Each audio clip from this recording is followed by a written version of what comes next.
Welcome back to my channel, Madden Language, and we're going to discuss business combinations, part 12, share for share exchanges. In this lesson, ito na yung unang part ng chapter 2, okay, ng business combinations. So let's start. So share for share exchanges, yung definition niya, a business combination accomplished through the exchange of equity interest between the acquirer and the acquiree. So instead of cash, bibigay or non-cash asset, ang bibigay nila is equity. Ito yung mga shares, ano ba? Yung mga stocks. Now, paano natin siya i-measure? So, general measurement principle dito, the consideration transferred, yung consideration transferred, ito yung naalala nyo sa previous lesson, ito yung binigay, pambayad. Pwede siyang cash, pwede siyang non-cash. Shares issued by the acquirer, is measured at fair value. Remember, yung shares na in-issued ng acquirer ay measured at fair value. So, imbes na cash ang bigyan niya, bigyan na lang kita ng shares. Okay, mag-issue ako ng shares. Kaso, ang ano natin dito, measurement, fair value, hindi par value. At kung fair value man, so yung difference niya dun sa par value, magkakaroon tayo ng share premium. Okay? The reliability exception is if the fair value of the acquirer's equity interest is more reliably measurable than the acquirer's. So, gagamitin natin yung sa acquiree. An example, kunyari, an unlisted company acquiring a publicly listed entity, the acquirer's fair value is used to compute goodwill. Mm-mm.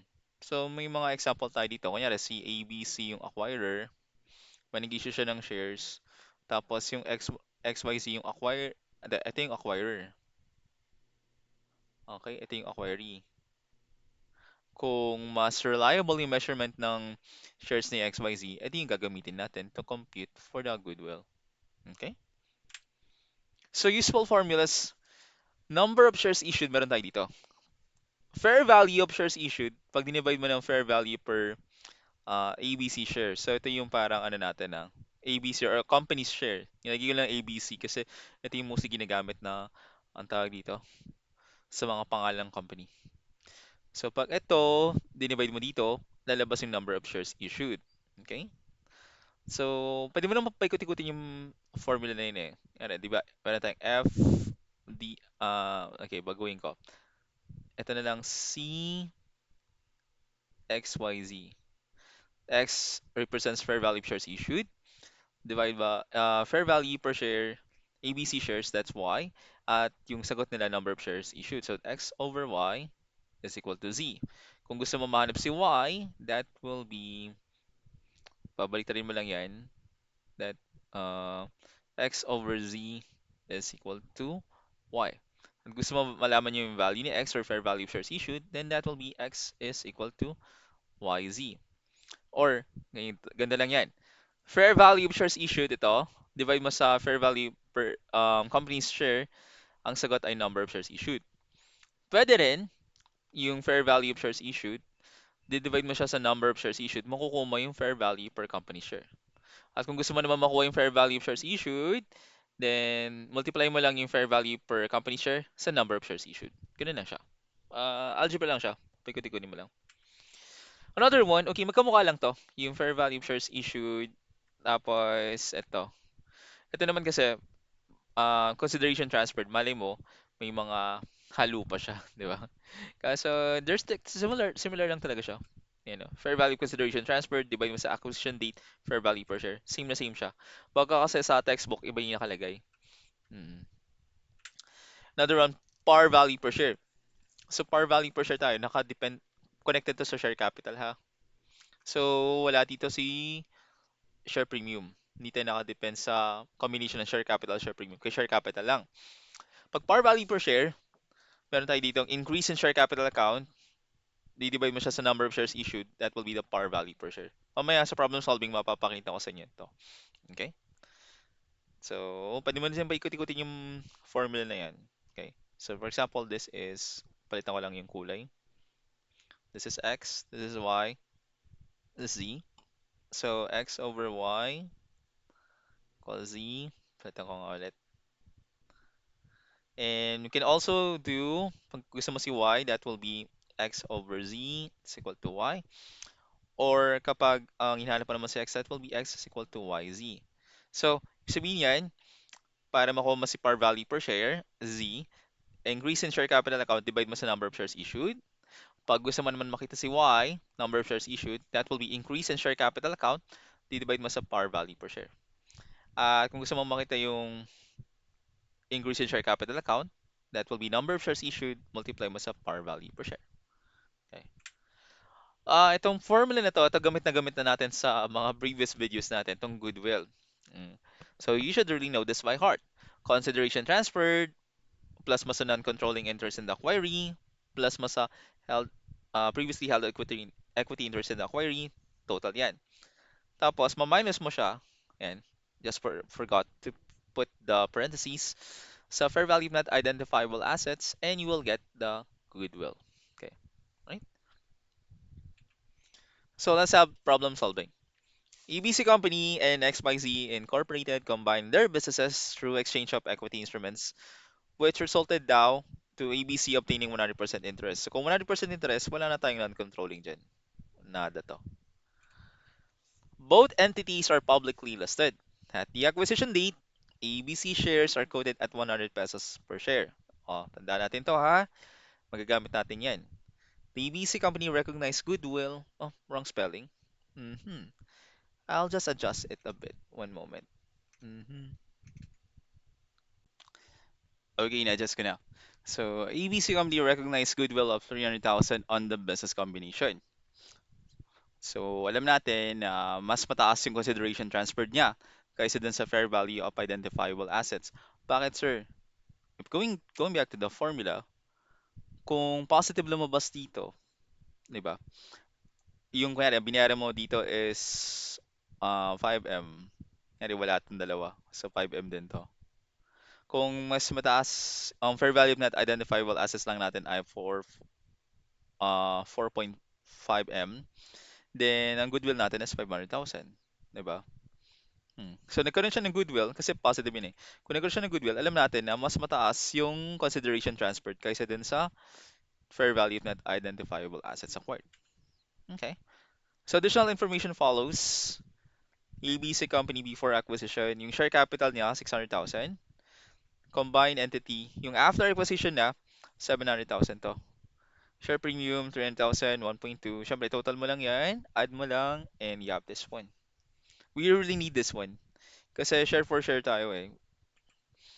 So, requirements dito, we need to find we need to find the number of shares issued by ABC company, yung par value per share of the shares issued, at yung acquisition date fair value of the net identifiable assets of XYZ. Okay. Okay. So, number of shares issued by ABC company muna tayo. Ang formula na meron tayo dito, if you remember, ito yun. Yung fair value of shares issued, divide mo siya sa fair value per ABC share. At ito yung lalabas. Diba? So, but we need to find muna yung increase. Kasi yung fair value of shares issued natin dito, di ba? Okay. Para mahanap yan, yung fair value of shares issued, we need to find, meron nakalagay ba dito sa formula? Wala, di ba?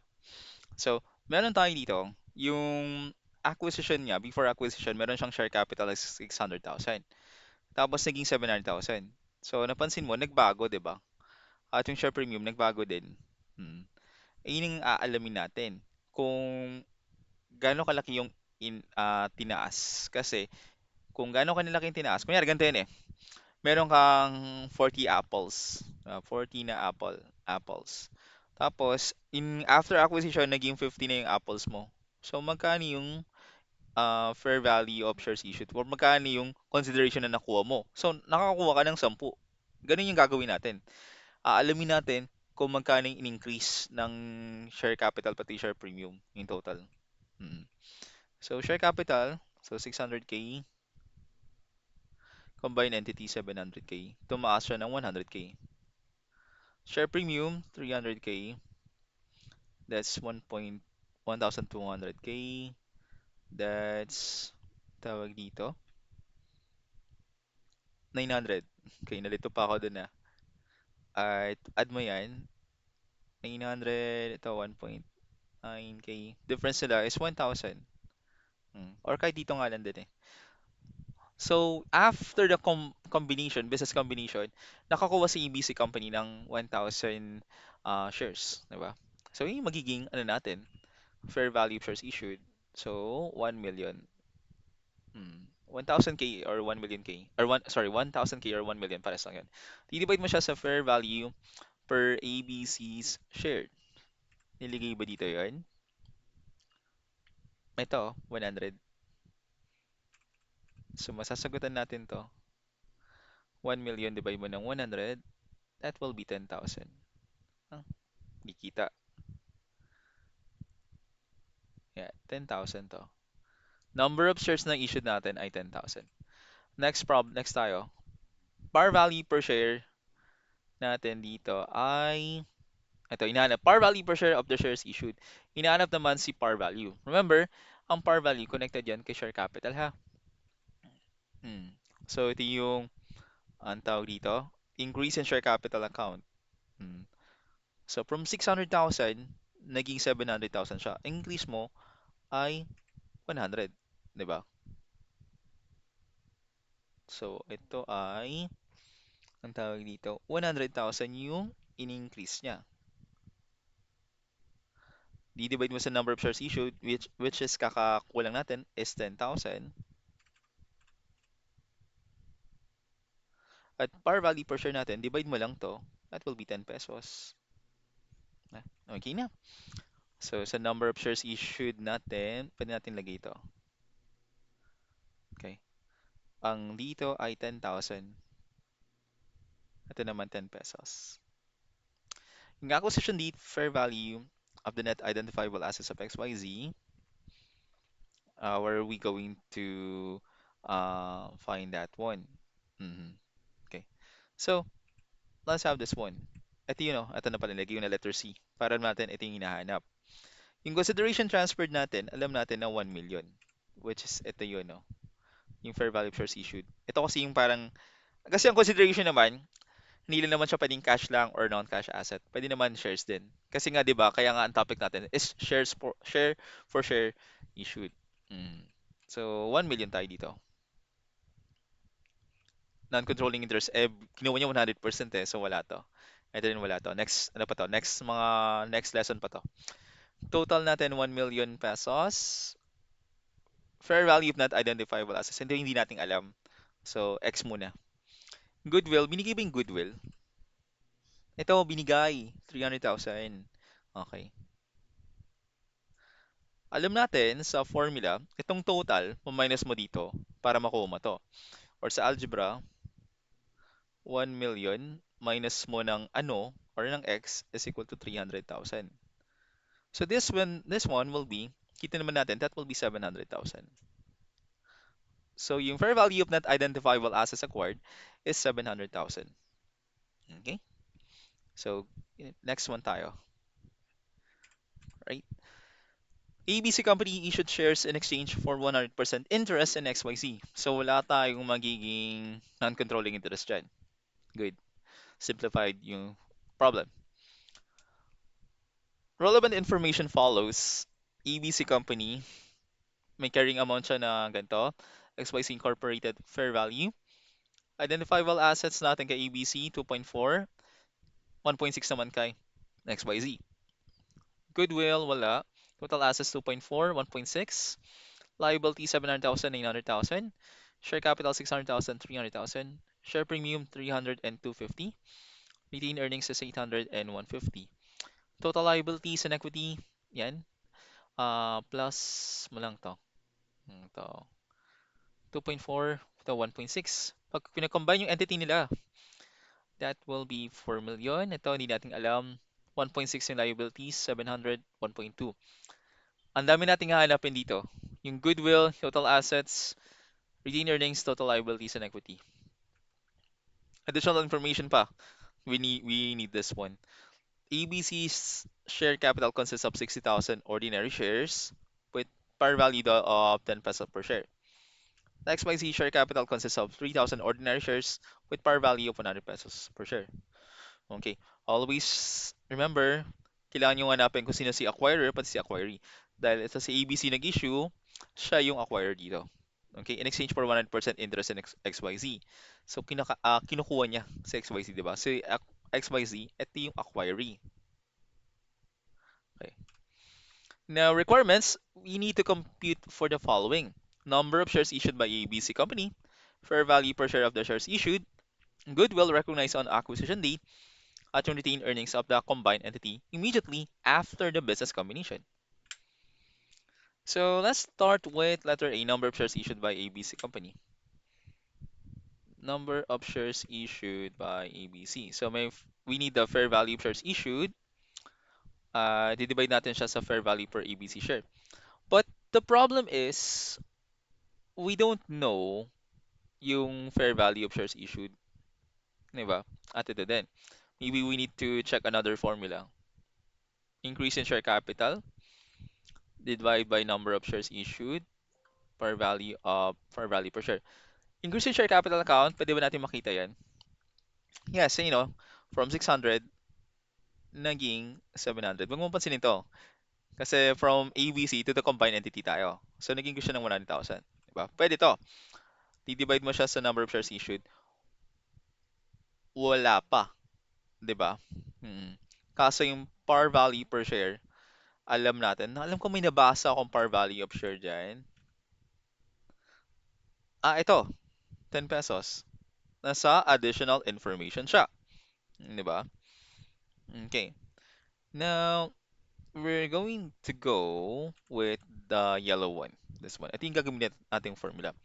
But we need to find muna yung increase. ABC company, 600 at 700. Okay. Share capital lang to. 600K, 100K yung increase. So may masasagot na tayo dito. Di ba? Palitan ko lang to. Yung number of shares issued, hindi natin alam. But we know the par value per share. That is 10 pesos per share. So lagi ko dito 10 pesos. Ito yung ganda yun eh. So, 100K, di-divide mo ng ano para mang sagot ay 10.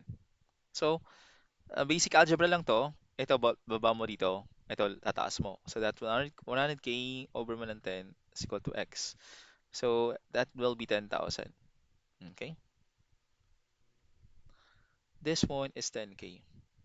Tama? Kasi 100,000, di-divide mo ng 10,000, you get 10. Okay? So, yung increase in share capital account, 100,000. Di-divide mo siya sa 10K na number of shares issued, that's 10K. At ang lalabas mo ng par value per share ay 10. 10 pesos. Okay, so pwede natin lagay dito ang number of shares issued ay 10,000. 10,000 to. Now, we need to find the fair value per share of the shares issued. We can use this one. Yung fair value consideration transferred.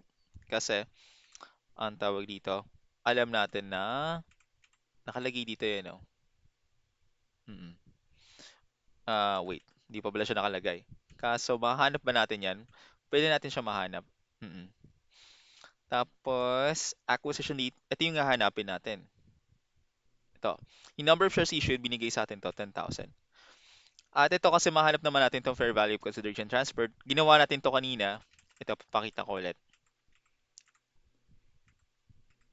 Mhm. Ito yun, oh. Pag sumay mo yung capital pati premium, yung increase nila parehas. So, gagawin natin ulit siya natin. Okay?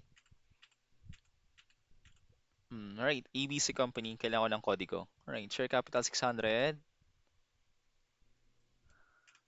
300 yung sa hindi. 600 to, na naging 700. So, nag-increase ka ng 100K. 300,000 to 50,000. Huh? Ay, hindi. 1.2 to. So, increase na 900K. Tapos, add mo lang yan, 900K. Ito ay 1.2. 9M, tapos 1 million yan. Okay. So yung fair value consideration transferred, ito yun, 1M. Okay. At divide mo sa acquisition date, fair value per share, wala, di pa natin alam. So X mo na yan. Wala nakalagay oh, kasi ang nakalagay dito, sino mo yung problem ulit? Par value. Hindi siya fair value. Oh. Hmm. So we need to find a detour dito. Hanap tayo ng ibang formula. Number of shares issued, ito ay 10,000. So, paano mo hanapin yan? Nakalagay sa formula, ito daw, i-divide mo sa ganito, ito lalabas. Palitan ko na yung kulay ng ballpen. May 1 million ka, i-divide mo sa ano, para maging 10,000. So, 1 million, divide mo ng 10,000, 1M, divide mo ng 10K, that will be around 100. Mm-mm. Mayroong 100 sa 10, 100 times 10,000 is 1 million. Okay, 100 to. Mm. So, malalagay mo na dito yung ano, this is 10,000 and this is 100. Now, we're going to find the goodwill recognized on acquisition date. Makikita ba natin yon? Pwede. Kasi meron tayong consideration transferred. Alam na natin to. Ito wala. Hindi naman. Kasi 100% ito wala din to. Next na pa yan. Next lesson pa. Total. Yan. Makikita natin yan. Fair value net identifiable assets acquired. Can we have that one? We can check. Check natin yan. Mm. So, alam ko binigay yung ano eh. Yung total assets ba binigay? Okay. So, to find this one, we need to find muna yung total assets. Okay? Okay. Check natin.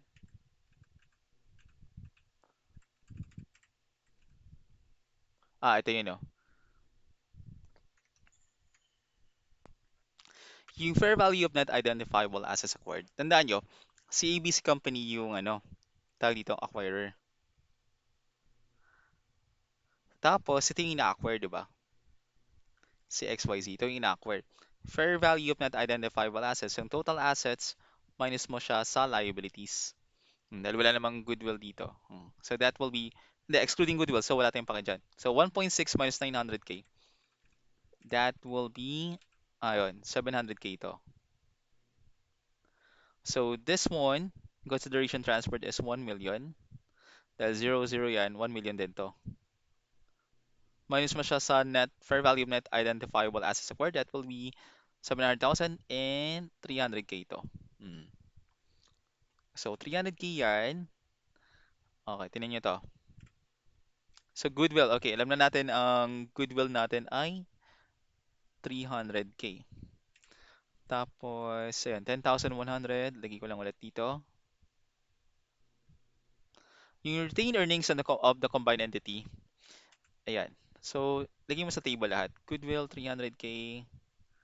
This is 4,300K. Retained earnings natin, di natin alam. So, X muna natin yan. Kaso, total liabilities and equity, paano natin hanapin yan? Remember, sa accounting equation, assets is equal to liabilities plus equity. So kung 4.3K yan, ito din dapat 4,300K. 4.3 M pala to. 4.3 M or 4,300K, 4,300K din to.